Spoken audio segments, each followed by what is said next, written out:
Jaya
Bhagavate Vasudevaya. Om Namo Bhagavate Vasudevaya. Om Namo Bhagavate Vasudevaya.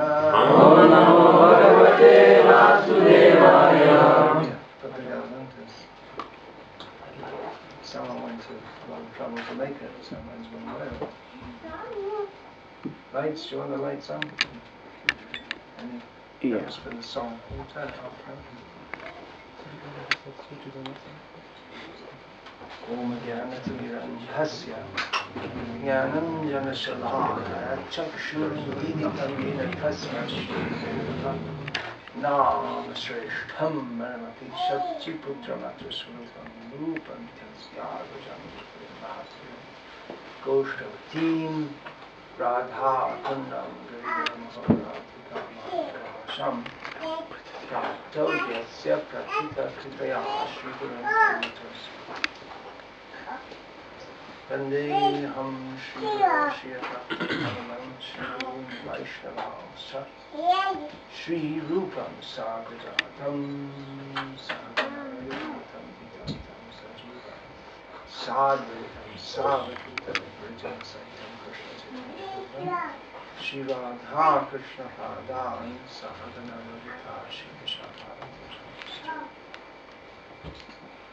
Hare Krishna, Krishna Krishna, Hare Hare, Hare Rama, Rama Rama, Hare Hare. Pass me the sheets of Vishnu Sahasranam.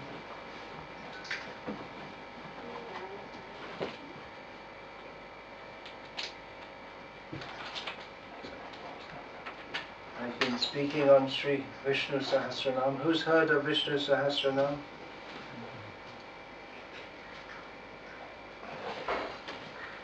Sri Vishnu Sahasranam. Actually, there's more than one of them, but the most famous one is in the. Who knows where it appears? Which Shastra does it appear in? Mahabharat. Mahabharat, spoken by Bhishma. Bhishma. Vishnu Sahasranam means Vishnu means the Supreme Personality of God. What does it mean? Well, that's described in all these names. Sahasra means thousand and Nama means name. So 1,000 names of Vishnu. So I'm going through them one by one. Now I had to start today on name 242, according to one counting system. But I'll just backpedal to add some points to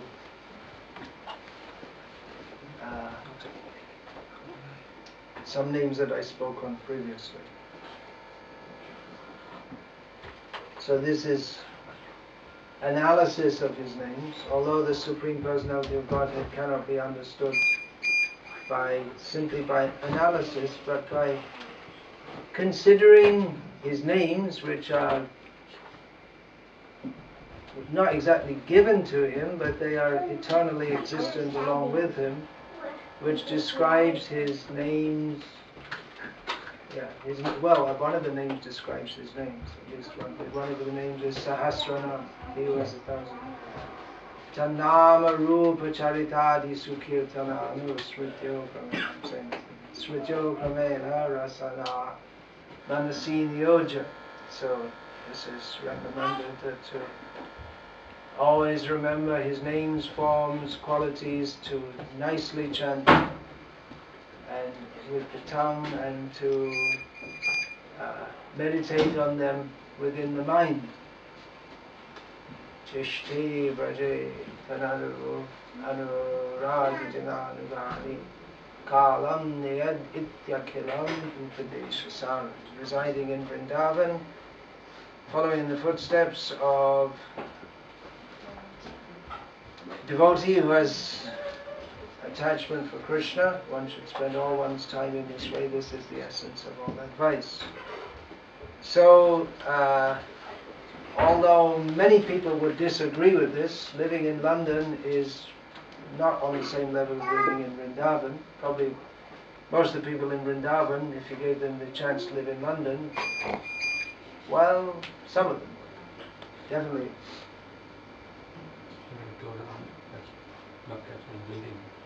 well, if I can't come closer, it's like the horse, the donkey with the carrot. If I go forward, this goes forward.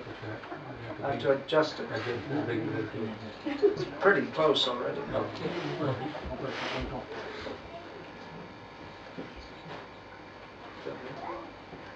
Okay. So anyway, the Supreme Personality of Godhead is omnipresent, so we can glorify Him even in this miserable place known as London. London is hell, by the way, in case you didn't know, at least according to Srila Prabhupada. Do you know that? When in a class in Berry Place, one of his disciples, Krishnavesha, Devi Dasi, asked him, for some reason or other, she asked at the end of a Bhagavad Gita class, Srila Prabhupada, is Bhagavad Gita spoken in hell? And Srila Prabhupada said, I'm speaking Bhagavad Gita here, here in London. So, the average beef-eating Englishman wouldn't be very satisfied to hear this. But anyway, let's talk about Krishna. Then we'll be where? In heaven? In Vaikuntha. Naham tishtami. No, he doesn't live there. He doesn't live in Vaikuntha. Naham tishtami Vaikuntha yoginam vidayeshava. He's not in Vaikuntha. He's not in the hearts of the yogis. Where is he? Yatra gayanti madbhakta tatra tishtami narada. So wherever his devotees are glorifying him, so let's glorify him. One of the first names in Sri Vishnu Sahasranam, name number 4, is Bhutakrit. So just to summarize that, he who makes the living beings, not in the sense that he invents them or that he makes new ones all the time, as in the Islamic and Christian traditions. There's an idea that God makes all these new souls and then he chucks most of them into hell forever without any chance of redemption. But Bhutakrit means he who gives existence to that which exists, or he is the existence of the existent, who gives being to the beings. Everything exists because Krishna exists. And think about that one. Another name, Prasannatma. I spoke on this in some length. Just one other point about this, that his happiness overflows. There's something in the Bible like that, isn't there? My cup overfloweth. Something like that. Anyone know any Bible scholars here? No? My cup overfloweth with joy, and all my enemies are killed. Something like that. In one of the Psalms. So his happiness overflows. He's so happy that he wants to share his happiness with others. That's quite a different conception of God to the angry old man sitting on a cloud throwing everyone into hell. I think we should preach this, tell people. All these atheists, well, it's a good idea not to believe in that angry old man sitting up there. But here's a God you can actually make friends with. As Srila Prabhupada told one of his disciples, who was about 15 years old, girl at that time, she asked him that, can you actually speak with Krishna? He said, yes, you can speak with Krishna, and he'll kiss you also. So, you can have a nice God, not a nasty God. So anyone who becomes Krishna conscious also becomes Prasannatma, happy in his very being. And that happiness we should want to share with others, as Krishna wants to share his happiness with others. Okay, so on to name 242. Satkarta. Satkarta. Do you all know this word Satkar? Satkar? You heard that word? It means something like When someone comes, giving respect, offering respect. Saman. Sannandana, satkar, like this. So, giving respect. So satkarta means who gives respect. It could literally mean one who makes good. Those who are good, he makes them good. Those who follow him, those who follow his instructions, they become good. Sat, this word has many meanings. One meaning is eternal. So those who follow Krishna, he makes them eternal. We're all eternal, but we've come to the atmosphere of temporality. So if we simply do what Krishna wants us to do, if we become absorbed in Krishna, then he awards us our position of eternality. Manmana bhagavan bhakto madhyaji mam namaskaru mame vaishasi satyante pratijjane priyosime. Those Krishna instructs to think of him, worship him, bow down before him, be his devotee, and by doing so Krishna promises, I will bring you to me.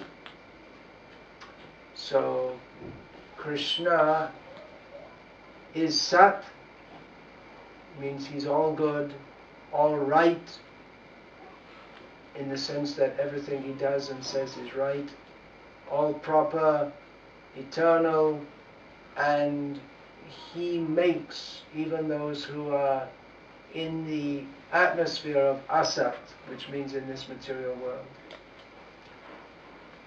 He makes them, he gives them the position of eternality. Krishna himself offers honor. We see, although he is the most honorable, Krishna is to be honored. Krishna is to be respected.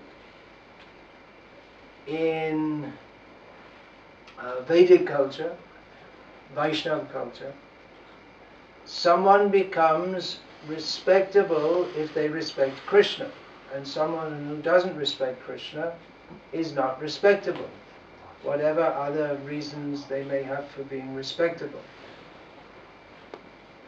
In the materialistic society, one becomes respectable if one has lots of money, or if one is famous for doing such feats as being expert in kicking a football. That's very important here in England.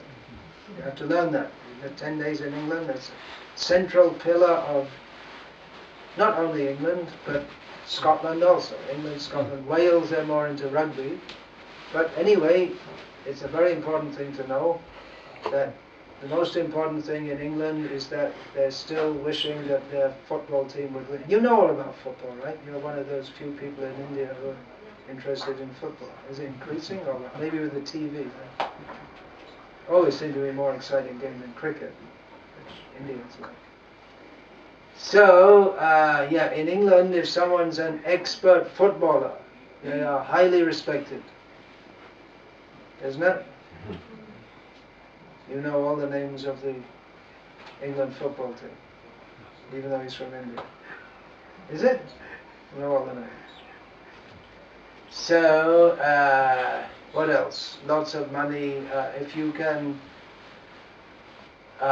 yell into a microphone some horrible sounds to the accompaniment of some discordant, what they call music, and somehow or other you become famous for it. In other words, if you're a rock star, then you become respected. What else? What else you have to do? Become an MP, Prime Minister. Some people respect the Prime Minister. No, not many. What do you think? Yeah, I guess. More or less. Yeah, they do. Yeah. A wealthy businessman. Wealthy businessmen. Who are the wealthy businessmen in India? You don't know much about them, do you? In the UK, you have Mostly they're all the UK businesses are owned by people from outside UK, isn't it? You've got one at the moment. Virgin. Yeah, That guy, Richard what? Branson. Richard Branson. Richard Branson. He's a famous guy. He's a sir. Indian. The Indian ones. Mittal. Mittal is Hindi here. translate. And Anil. Okay, what? Hinduja's taken over. Hinduja's top now. Hindujas are top in England. Yeah, They're the richest. They've taken over Lakshmi Mittal. They've taken over? Lakshmi Mittal. Oh, really? Yeah. Well, that's big to swallow him up. You got to be a big fish to swallow up Mittal. Not forgetting the Queen. The Queen. Oh, yeah, she's respected. Duchy of Cornwall. The new boy. Yeah. Well, actually, she is respectable, isn't it? I mean, she's kept a very respectable profile all these years.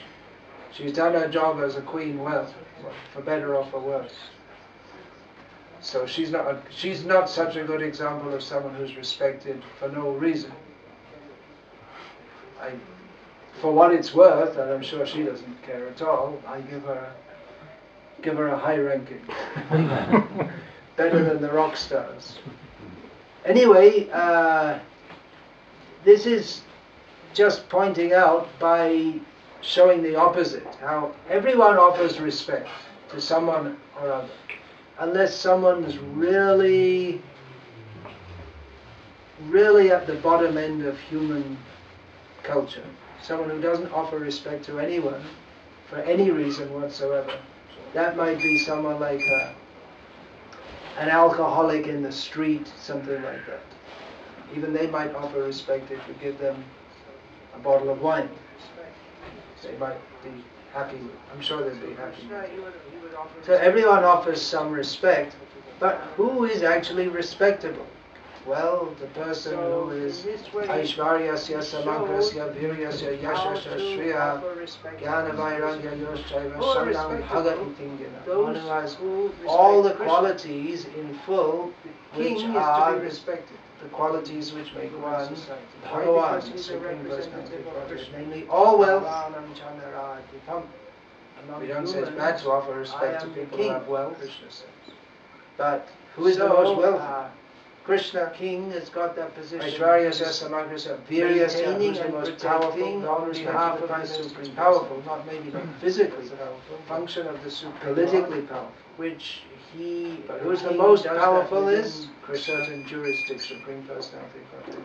Most famous, that sound, that keeps on coming. Krishna. Just leave the door. Most beautiful is Krishna. Yeah, leave the door open. I mean, that's a disputable point. I mean, in Vrindavan, people say, please open it and leave it open. Anyway, just we're talking philosophically.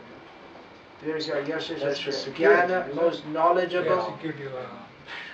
And most renounced in this country, renounced quiet suburb and still not the door opens. You have to. What's going on? So most who has got all qualities is most respectable, and that is Krishna. But Krishna situation. There's no proper offers king respect to others. Us. No one's more respectable than Krishna. Should kill all the miscreants. But Krishna offers respect to others. Reduce the population significantly.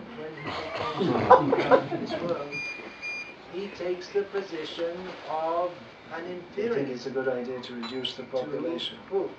So, Krishna, as a matter of duty, we should offer respect to the respectable. So Krishna shows that.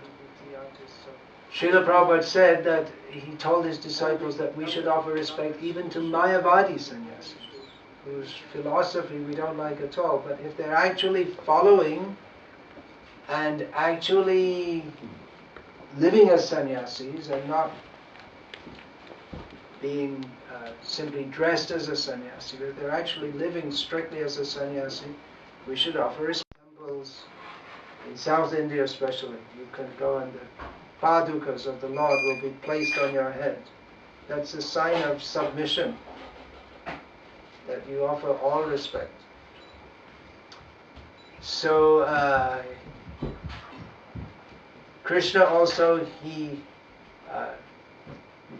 respected Uddhava as his minister, even though Krishna himself is the ocean of knowledge. Krishna respected his 64 days, Sandipani, and then the name is coming. Rama, he offered respect, of course, to his father, Dashami Chanting Japa. You can't hear class and chant Japa, so please do one or the He offered respects to his mothers, namely, having a little quiz here. Her own mother had done, he told you go on respecting. So he always showed respect to respectable people. So Krishna, he would offer respect daily in Dwarka to the Brahmanas. Yeah. So in this way, he showed how to offer respect to those who are respectable. Who are respectable? Those who respect Krishna. The king is to be respected in human society. Why? Because he's a representative of Krishna. Naranam Chandaradipam. Among humans, I am the king, Krishna says. So, king has got that position. He's maintaining and protecting on behalf of the Supreme Personality of God.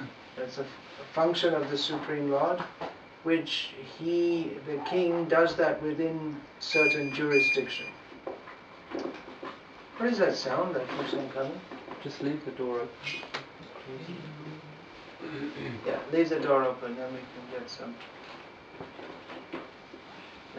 air circulation. Please open it and leave it open. That's for security, is it? Yeah, security. Isn't it amazing? Sitting in your own house in a little quiet suburb and still, if the door opens, you have to, what's going on? Thief is coming. What a situation. There's no proper king protecting us. Should kill all the miscreants, and that would reduce the population significantly.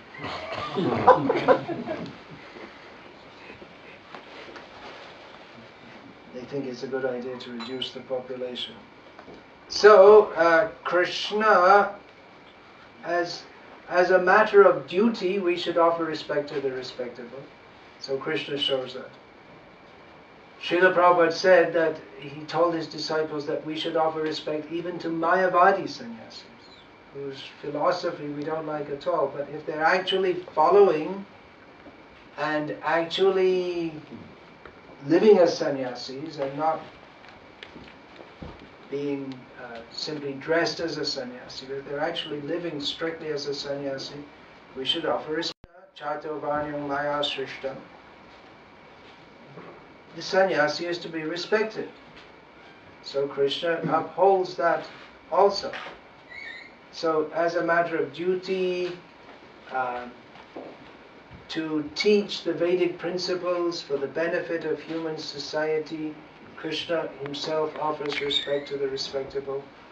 And Krishna also does that out of affection. To Yudhishthira with Rama is that the citizens, they respected Rama, but they loved him. There's a very deep love for him. So the Krishna, he offers respect, but it's not just respect, like just some salute to the officer in the army, not like that, but with great love. So Sat Karta, Sat, ultimately that means the platform of love, because that which is eternal means Krishna consciousness puts us in the eternal situation. That situation is attained by love. Bhaktya mama vijanati. Krishna is to be known by love. So knowing doesn't mean just 1 + 1 = 2. Or David Cameron is the Prime Minister of the United Kingdom. It's not just a matter of knowing, but not just book knowledge, but Krishna shows how to show respect with love, which is the essence. And Sat, he makes everything Sat, he makes everything proper. So it is proper to love. So Satkarta, one who benefits them, he makes those who are good, good. By remembering Krishna, who is all good, then anyone else also becomes good. So he himself, although he is the most honorable person, he offers honor to him. So this actually, when we read or hear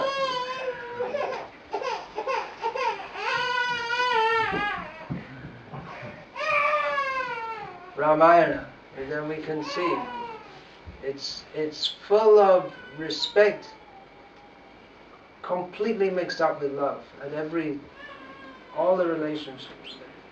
That guru, disciple, Rama and Lakshman, they go with Vishwamitra, and definitely there's great respect, but how Vishwamitra is very happily instructing them, and they're happily serving him. There's a very nice painting by B.K. Sharma, I believe, of Rama and Lakshman massaging the feet of Vishwamitra. So it's not done just as a duty, but it's an exchange of love. That's the whole point. One of the names of Krishna is Nyaya, here in the Vishnu Sahasranam. So it means justice. He's giving justice, but not just some clockwork, rigid justice. They're not computerized. Okay, you did this, you get this punishment. You did this, you get this reward. But Krishna is a person.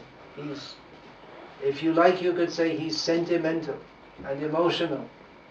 He doesn't lose his balance out of love, except when he's in Vrindavan.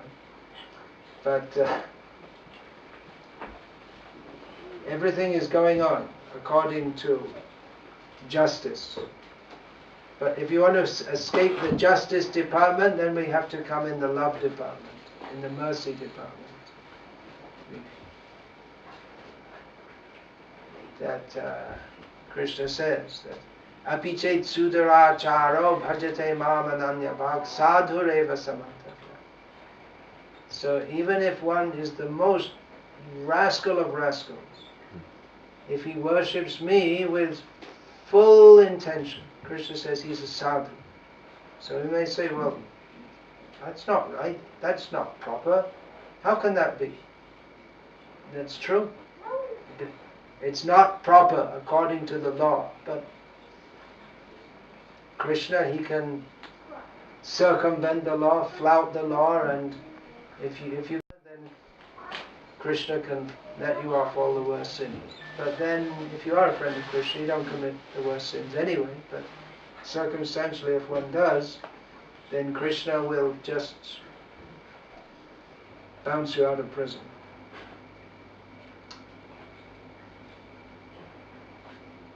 So yeah, and that point should be understood, that Vaishnavas, the sannyasis, the gurus like this, of course they should be bona fide gurus, not bogus. That should be understood.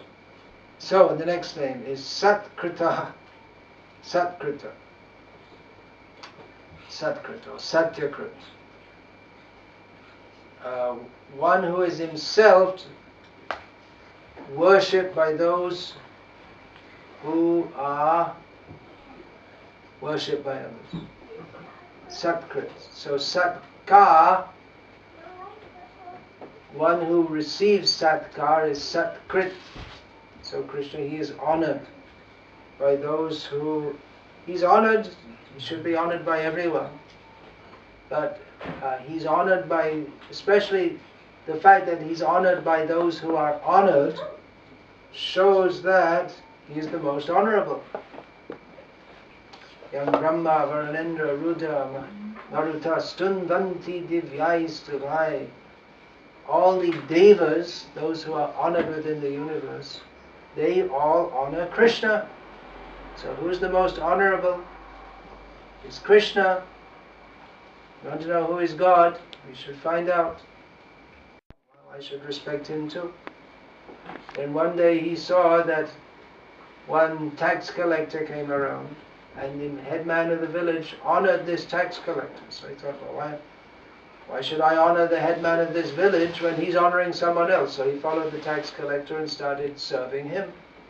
The tax collector went village to village, and he saw everywhere he's being respected. But then when the tax collector went back to the capital, he saw the tax collector honored the king. So he thought, why should I honor the tax collector? I'll serve the king. So he started serving the king. Then he was serving the king, and then one day the king went to the forest to visit his guru, and he bowed down to his guru, and the man said, then why should I honor the king? Why should I serve the king? The guru, he's honored by the king. So he said, I serve the guru. And the king left, and this man from the village stayed in. He said, why did you come here to serve? What's this? What's going on? So he explained, I honored the headman of the village, then I honored the tax collector, then I honored the king, and then I saw he's offering respect to you. So then the guru said, okay, come with me to where I do my puja. And he bowed down. So why are you bowing down? This is Krishna. He's the supreme. Everyone should honor him. So if we find out who is the top respectable person, that is Krishna. He is to be respected by all, one who is worshipped, who is worshipable by everyone. The king is respected by some people, like in this country. The queen is respected by people who want to kick her out of Buckingham Palace and make her wash the toilets. No more kings. They did that in France. How long ago? 250 years ago. Well, they didn't make them wash the toilets. They did the guillotine on them, chopped their heads off. So not everyone respects. And even if you take the head of the government, well, there are many people that don't respect the head of the government in this country. They'd like to throw rotten tomatoes at him. What else would they do? Eggs. Eggs. Yeah. This Blair, when he went to Ireland, to Dublin, now, what, a year or two ago, to market his autobiography. Pack of lies means that's what he owns. Anyway, see, we don't respect. So he got some rotten eggs thrown at him. So not everyone in this world, not everyone respects everyone, even the most respectable. Practically in the world, the Queen of England, the most respected person alive today, if you take the whole world. But not everyone respects. But she's also called the defender of the faith. I mean, she also is supposed to be a representative of God. So Krishna means who is respected by everyone. And especially people who are sane, who are actually respectable by their activities. That means they're sadhus. They act in a manner that is respectable. Sadhu means you don't see a sadhu at the disco or in the bar getting drunk. So sadhu means respectable. So the next name of Krishna is Sadhu. You've all heard this word, Sadhu, Sadhu. Maybe you didn't hear the name Satkrit or Satkarta, but you've all heard the name Sadhu. But when we think of a sadhu, we don't think of Krishna generally, do we? We think of a devotee of Krishna or someone who is, say, a Hindu religious person. We generally think like that. Actually, sadhu, this word doesn't necessarily mean a renunciant or a sannyasi. It can be a grihasta also.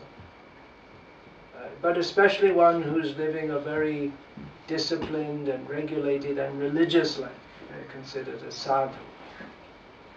But the ultimate sadhu is Krishna. And of a sadhu is that they do offer respect to those who are respectable. So there are several names of Vishnu in Vishnu Sahasranam which are all-encompassing. They include all the other names. Or all the other names are components of this name. And among them is Vishnu. One of the names in Vishnu Sahasranam is Vishnu. It's the second name. Another all-encompassing name is the first name, Vishva. Narayana, that name's going to come up very soon. I think it's just 2 names from now. So these names, completely complete because Krishna is all beautiful. The sadhu in this world doesn't have to be beautiful. And often they don't look very beautiful because they're not trying to be beautiful. They'll deliberately neglect their bodies, and even if they don't neglect their body, they don't make any particular effort to be beautiful. You won't find the sadhu at the what do they have, this nail spas they call it, where they go in and they decorate the nails, or they won't be having their nails manicured. They do have distinctive hairstyle, but not one made by a barber. Well, shaved head and shikras like that. Or there's this jata, long. That's also, you have to put something from a tree, some tree sap, and that makes the jatas. Makes it as it is. Otherwise, it'll just fall off. It'll rot and fall off. So, but the point is, they're not in any fashion shows or posing as the Mr. Sadhu 2013, who's the most good looking of them all, who's the most muscular. They're not concerned with that. So then they're not trying to be beautiful materially, although their character should be beautiful.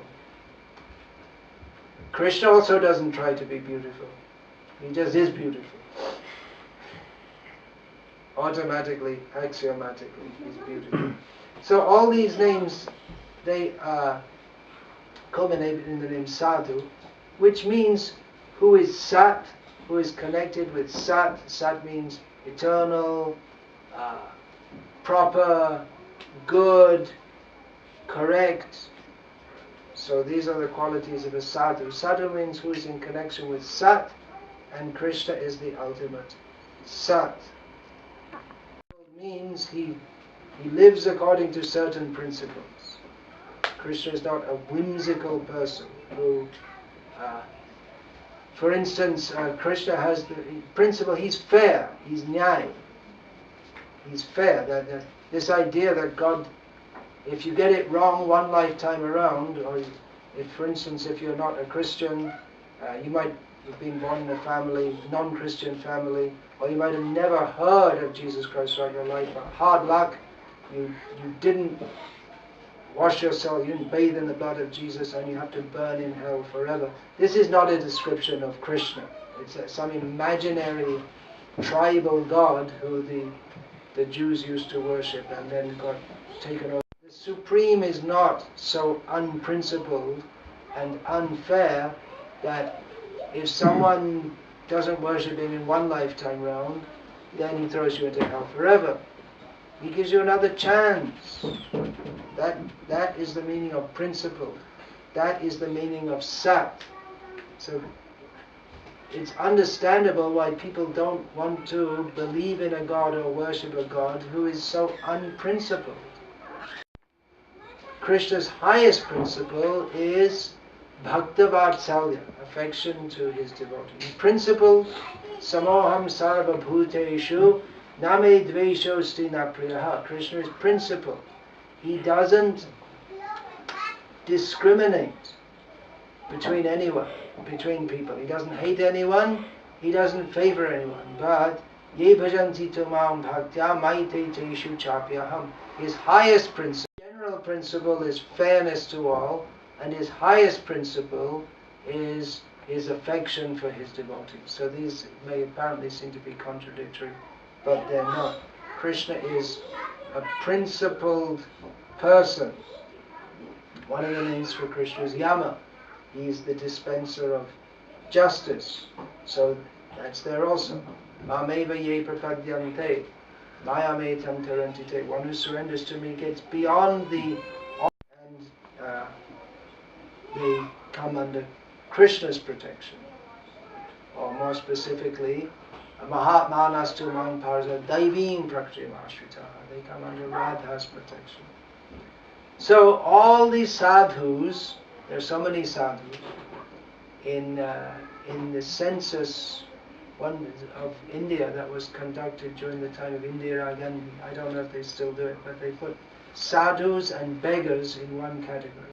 They think a sadhu is a beggar. So many maybe in India. Actually, all sadhus are supposed to be beggars, and that's supposed to be something respectable. Bhikshuk means one who begs. So that's something respectable for a sadhu to beg. But if that's because he is engaged in transcendental activity, spiritual activity. If someone just becomes a sadhu because couldn't earn a living, that's not very respectable. That's also one reason for becoming a sadhu. But the real sadhu is a devotee of Krishna. As we find in the Bhagavatam, sadhunam hridayam tvaham sadhunam hridayam mahyam varanyatena jananti naham tevyam. A sadhu is one who never forgets Krishna, always remembers Krishna. Krishna never forgets them. Also, Krishna is the heart of the sadhus. The sadhu is the heart of Krishna. So, what else does Krishna say about this? Aham bhakta paradhina. So again, bhakta. That shows that sadhu means ultimately a devotee of Krishna. Yasvatantra eva dvija sadhu vyagrasta hridayo bhaktair bhakta janapriya.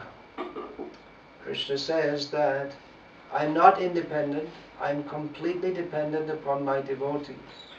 They have captured my heart, and even someone who is dear to my devotee is dear to me. This is the real meaning of sadhu, who is the devotee of Krishna.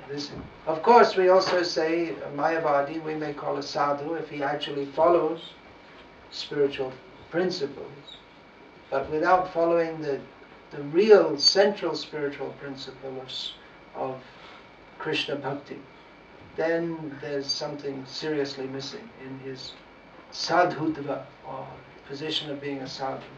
But still, we may respect non-devotees.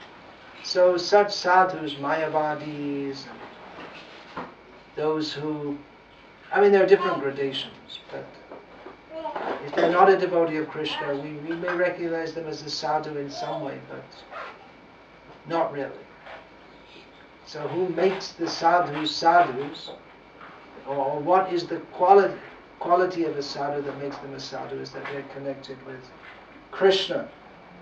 Krishna, he comes to the world for the very sake of the sadhus. Paritranaya sadhunam.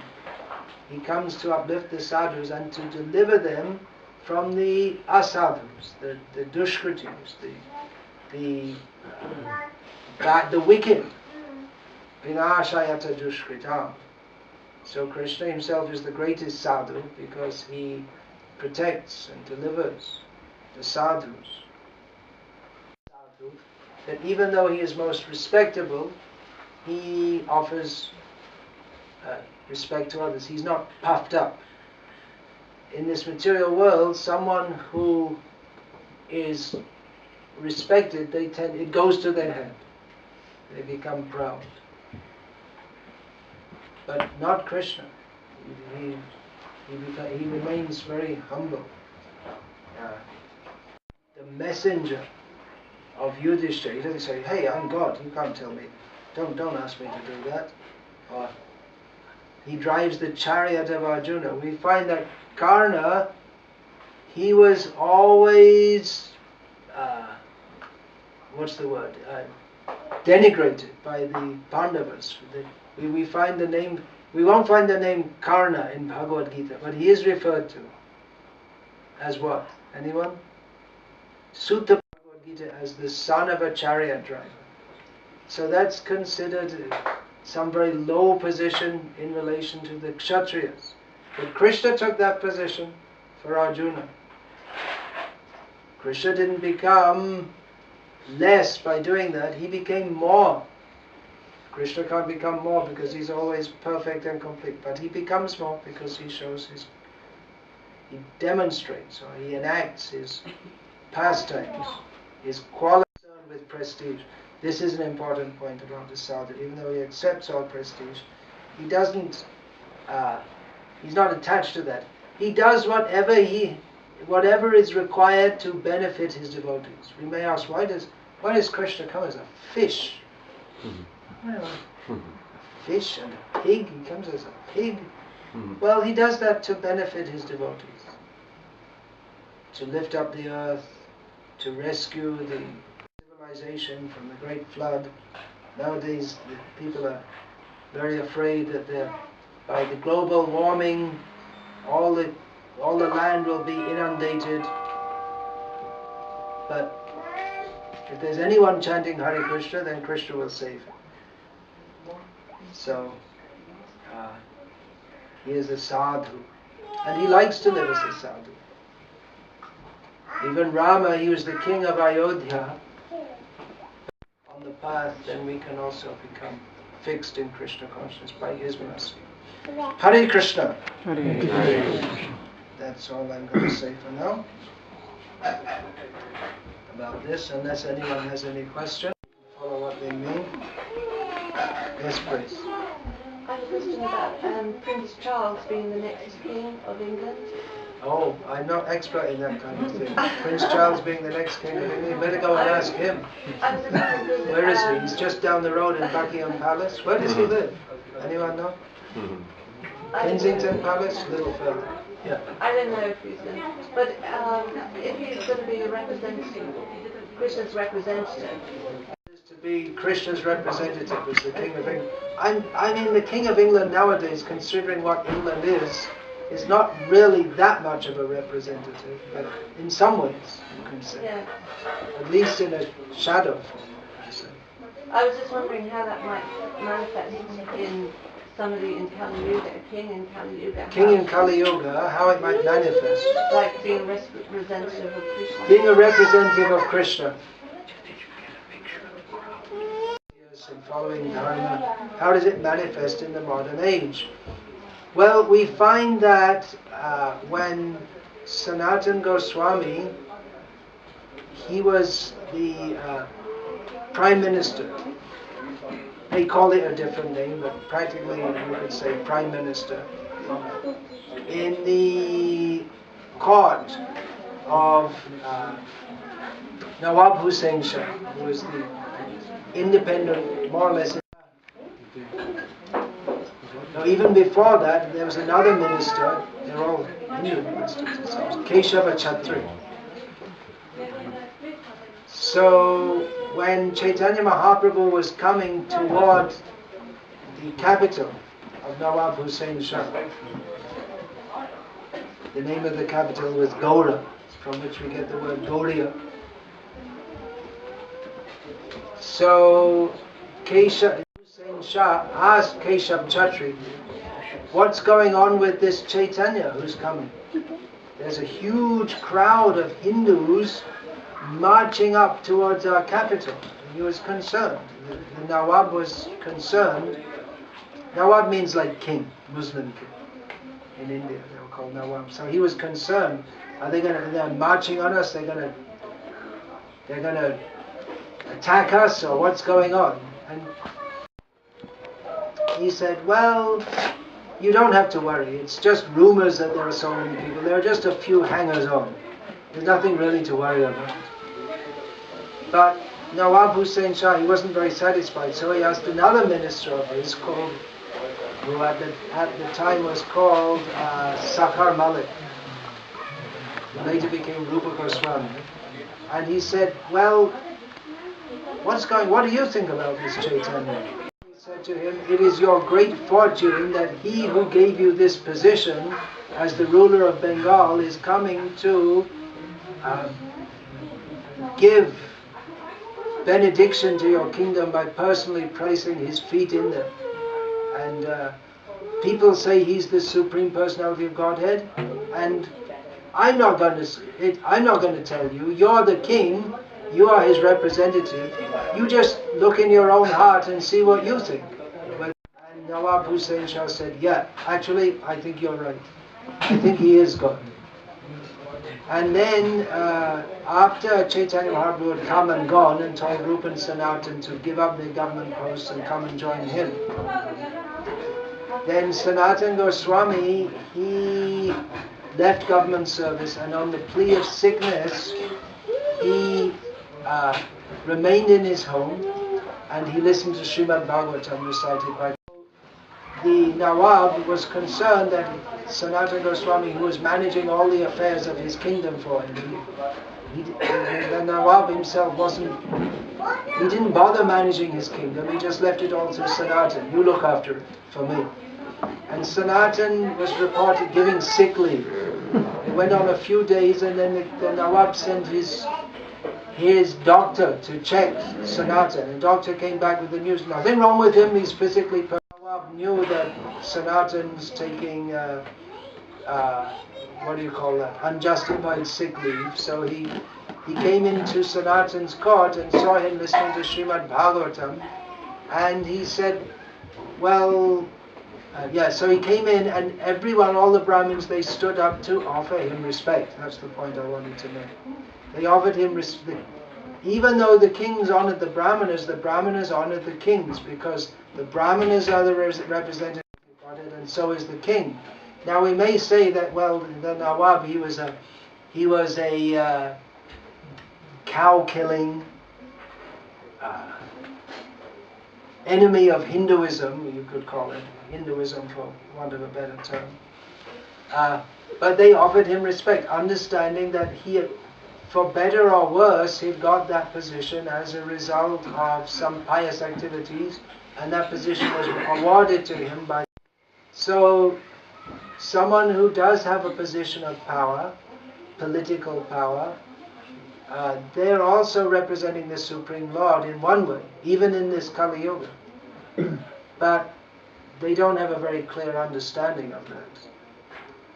So we don't offer respect to them to the extent that we would offer to Yudhishthira, but we may respect that position. Actually, years ago, I remember Prince Defender of the Faith, which means the Church of England. But he said, something to the effect that I'd rather be known as the defender of all faiths. Because nowadays, the Church of England, and then it was, when Henry VIII first of all made the Church of England, and then it was pitted against the Catholic Church, and there was a political struggle which went on for a few generations. But now it's not just Protestants and Catholics, it's Muslims and Jews and Hare Krishnas and lots of Hindus and Sikhs and probably a few Parsis here, one or two in England also. And Buddhists, lots of Buddhists of sorts in England. So Prince Charles said he'd rather be known as the defender of all faiths, which is probably...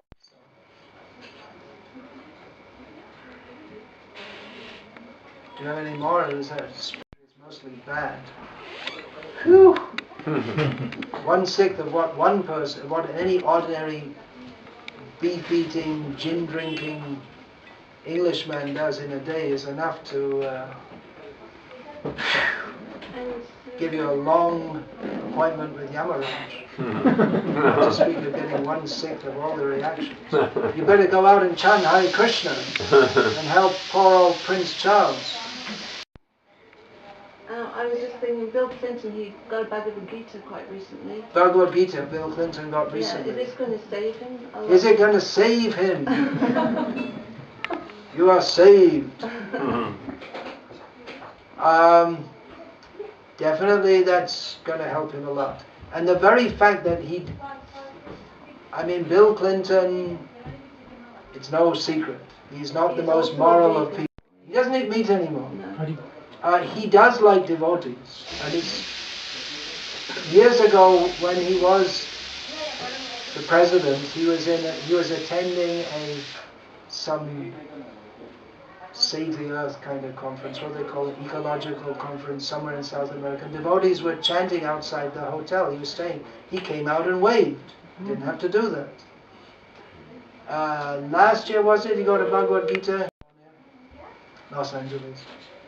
And he himself, the devotee didn't see him, and he himself came over to the devotee and embraced him. So he likes devotees, and that will definitely, the very fact of liking devotees will help him. So you like Bill Clinton? Well, he just bought a bag of the Gita, so He didn't buy it, I think he was given it. no, he's given it. Maybe he was given one before, but he definitely, for whatever reason, he likes devotees.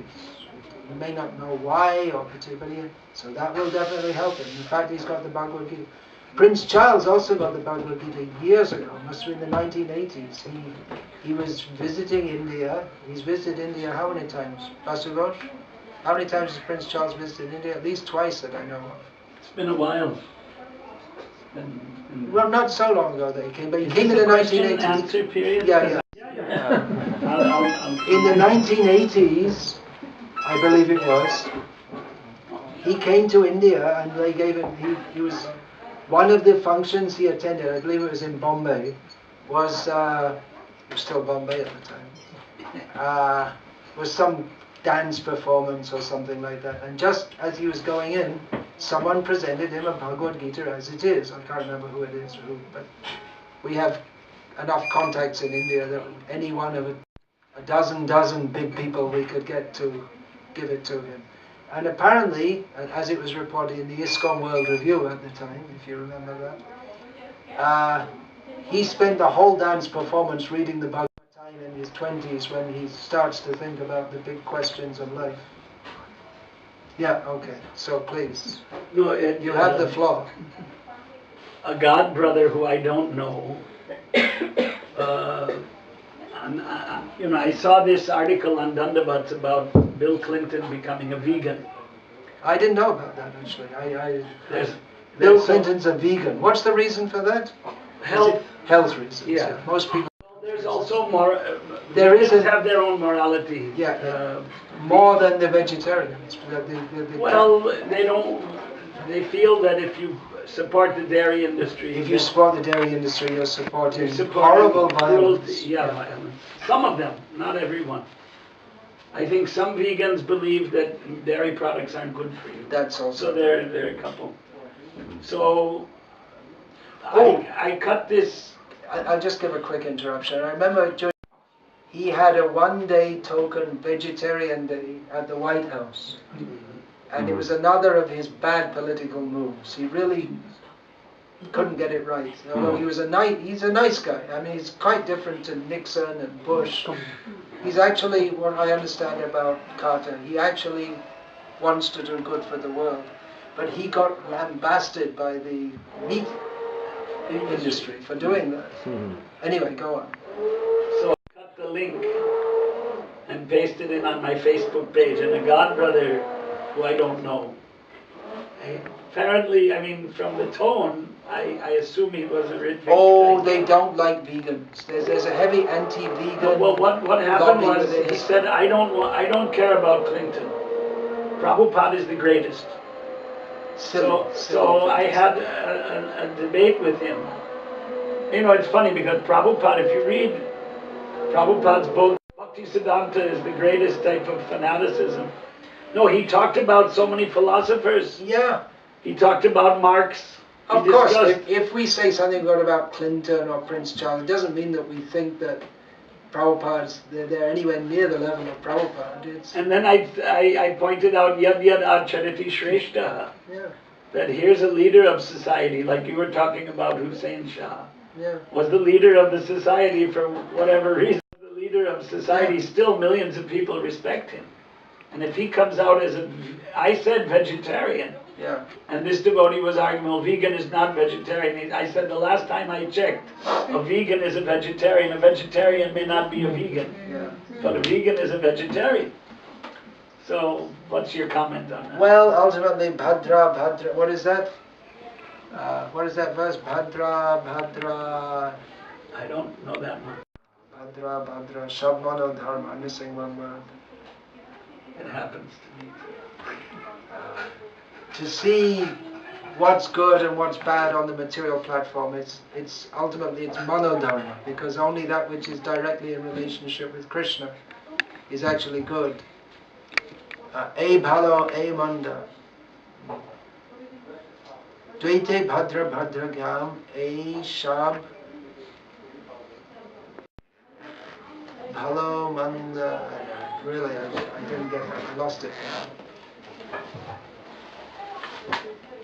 But yeah, ultimately to say something is good or bad on the mundane platform has no meaning. It's in relationship to Krishna. That's what's ultimately good and bad. Because the good man of today can be the bad man of tomorrow, and the bad man of tomorrow can be the good man. So good and bad on the mundane platform, it all leads to the cemetery. Yesterday as we were going on the road in Crawley in Sussex, is it? Crawley in Sussex? West Sussex. I saw a sign, road sign, cemetery with an arrow. Right. So I thought, well, everyone's going to the cemetery. So it's punarapi jananam, punarapi maranam. But still, we can say, I mean, just like I just said, Carter's, he had some motive to try and do good and help others, whereas others like Nixon and Bush, they appear to be just totally unprincipled and exploited. So, I mean, we can say like that. My point to him was... It's not, we can say that. We know that ultimately on the spiritual platform, Carter's nowhere near it and Nixon's nowhere near it, but still.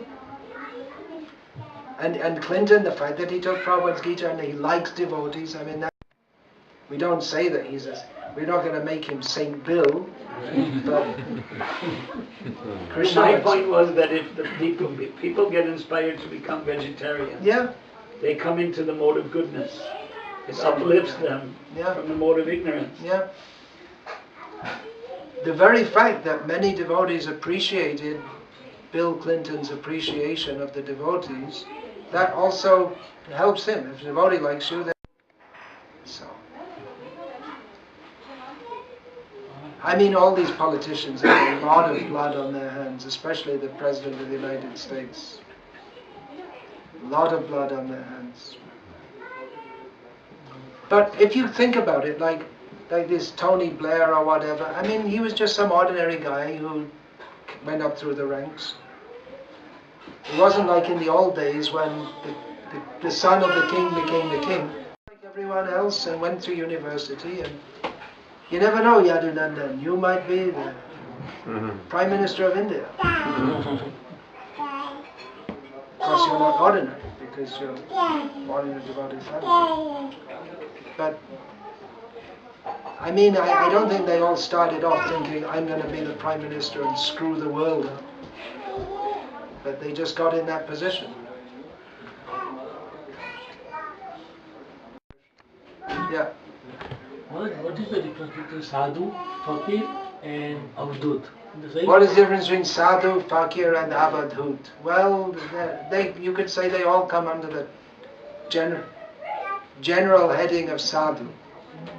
Fakir is of course a Muslim term, and you can say, broadly speaking, you could say fakir is in Bengal, fakir is often used for, they may not be a sadhu, but they have some mystic power. And they do, especially when the people get snake bite, you call the fakir. And they do some mystic mantras and whatever and cure snake bite or jaundice or whatever. In the villages in Bengal where there are people they've never seen a Western trained doctor, for serious things like that, jaundice, snake bite, then the fakir, they do by some, they apply something and say some mantras, or, so that's that. And avadhut literally means, well, it literally means one who's fully washed. But that means a sadhu who doesn't follow any rules.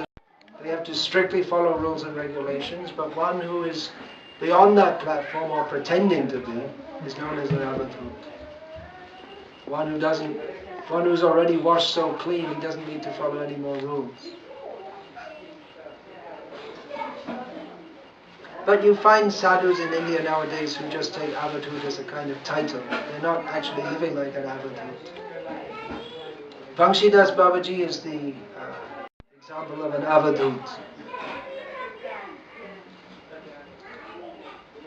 So I think we can talk. I have the book on Bhangshidas Babaji. That whetted your curiosity. Yeah. Yeah, this is an example of avadhut. Is that an expanded edition? Yeah. Oh, I found out some more stuff. looks bigger than the old one. Yeah, it's bigger than the old one.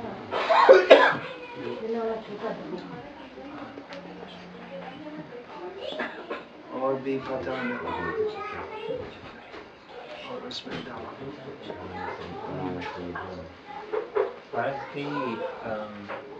Prabhupada, when he went to America, he was asked a question, are you bringing a new religion? When Prabhupada went to America, he was asked, are you bringing a new, I remember that specifically. In answer to that, Prabhupada said, I'm just paraphrasing, that I'm just helping you to practice your own religion in a better way. I don't think there was any such exchange exactly like that when Prabhupada was asked, are you bringing a new religion? And Prabhupada said, I'm helping you to practice your religion in a better way. But, yeah, he did say that if you can become a better Christian like that. So he would say that. But with Christians, he was very strong on the point that if you really want to be a Christian, then don't eat meat. That was his prerequisite for becoming a better Christian.